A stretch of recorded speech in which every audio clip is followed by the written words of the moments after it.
आगामी लोकसभा चुनाव की तैयारियों में जुटी राष्ट्रीय जनता दल के राष्ट्रीय अध्यक्ष लालू प्रसाद यादव की दूसरी बेटी रोहिणी आचार्य ने आज चुनावी शंखनाद कर दिया है।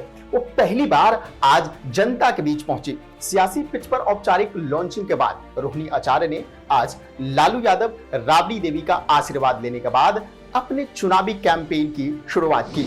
आरजेडी ने रोहिणी आचार्य को इस बार सारण लोकसभा सीट से पार्टी का उम्मीदवार बनाया है। नमस्कार, मैं हूं आशीष मंडल और आप देख रहे हैं खबर फास्ट का डिजिटल प्लेटफॉर्म। चुनावी कैंपेन में निकली रोहिणी आचार्य आज से अपने संसदीय क्षेत्र सारण में चुनाव प्रचार का शंखनाद करेंगी। सारण में रोहिणी का मेगा रोड शो निकलेगा और फिर जनसंपर्क अभियान का आगाज होगा। इसी बीच रोहिणी चुनाव कैंपेन को लेकर बीजेपी नेताओं ने तंज कसते हुए राजद पर हमला बोला है। बिहार के डिप्टी सीएम विजय सिन्हा ने आरजेडी पर हमला बोलते हुए कहा कि बिहार की बेटी का सम्मान नहीं और जो बेटी बहू बनकर सिंगापुर चली गई वो बिहार में चुनाव लड़ेगी, तो ऐसी में बिहार की जनता तय करेगी किसका साथ देना है। बिहार की बेटी का सम्मान नहीं और जो बेटी दूसरे जगह बहू बन गई, सिंगापुर चली गई, वो सिंगापुर से बिहार में उम्मीदवार बनने जा रहे हैं, तो बिहार की जनता तय करेगी कि जो सही में बिहारी है और बिहार के प्रति सजग है, बिहार के प्रति समर्पित है, उसके साथ चले या बिहारी सिंगापुर में जाकर के सिंगापुर की सेवा करे। ये निर्णय बिहार की जनता लेगी। लालू यादव की बेटी रोहिणी के चुनाव प्रचार की शुरुआत करने पर बीजेपी नेता और बिहार के डिप्टी सीएम सम्राट चौधरी ने भी उन पर तंज कसा। सम्राट चौधरी ने लालू यादव पर तीखा हमला बोलते हुए कहा कि उनकी पहचान ही परिवारवाद है। उन्होंने अपने 2 बेटे और 2 बेटियों को चुनाव में उतार दिया। ये लालू जी का परिचय ही है परिवारवाद।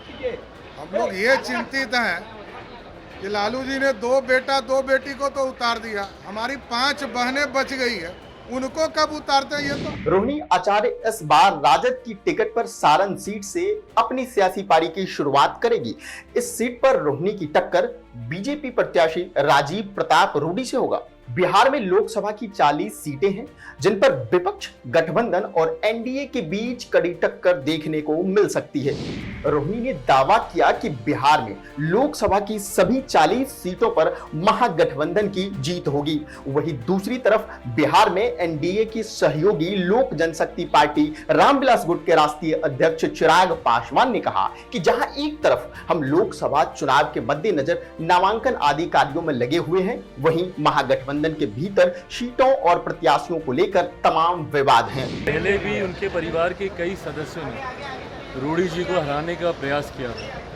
मुझे लगता है प्रधानमंत्री जी के नेतृत्व में जिस तरीके से एनडीए गठबंधन मजबूती से आगे बढ़ा, जहां एक तरफ हम लोग नामांकन और तमाम तरीके की चुनावी प्रचार हम लोग शुरू कर चुके हैं, 4 तारीख को प्रधानमंत्री औपचारिक तौर पर चुनाव प्रचार की शुरुआत कर देंगे, तो वहीं महागठबंधन के भीतर सीटों को लेकर, प्रत्याशियों को लेकर तमाम विवाद अभी भी बरकरार है। ये दर्शाता है कि वो गठबंधन कितना असहज है। ऐसे में ये संदेश बिहार की जनता तक पहुंच रहा है कि एनडीए एक तरफ जहां मजबूती से चुनाव प्रचार में जुट गया है, तो वहीं अभी तक सीट प्रत्याशी के विवाद में ही महागठबंधन, इंडी अलायंस जो भी बोले वो उलझा हुआ है। अब देखना होगा कि चुनाव में कौन किस पर भारी पड़ता है। देश दुनिया की तमाम खबरों के लिए देखते रहिए खबर फास्ट। नमस्कार।